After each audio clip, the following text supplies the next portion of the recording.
Now let's talk about the breadth first search. So dito sa breadth first search, pares nang na-expand ang left side ng tree at ang right side ng tree. Unlike sa depth first search, na ang ina-expand lang niya is yung left side of the tree. So to begin with, let's start visiting the node of S.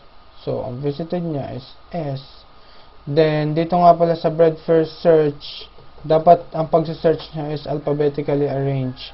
So dito sa pangalawang node na A at B, ang unahin niya muna is itong A.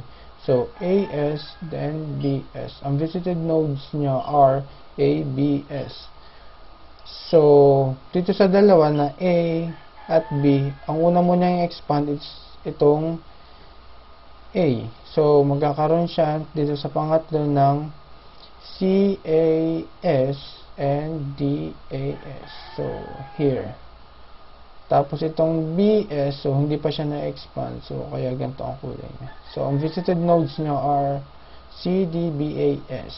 So sa pangatlo, since na-expand itong A, punta naman tayo dito sa B. Pag na-expand itong B, ang ma-expand niya is GBS. So GBS. Dito sa graph natin, nakikita natin ang pinaka-shortest path niya papunta sa G is itong GBS. So, ito kasing B, meron pa siyang nakakabit dito sa graph na BD. Tapos ay BG. Ito yung BD at ito yung BG. So, kaya nagkaroon siya dito sa left side nitong B na BD. BS. So, ito yun. DBS. So, sa pang-lima, na visiting of the nodes niya is, tinanggal niya lang itong CAS. Ito yun, CAS. Kasi ito, wala na siyang pupuntahan dito. Kasi wala na siyang arrow papunta sa ibang nodes. So, matitira na lang is DAS and GBS. So, visited nodes niya are GCDBAS.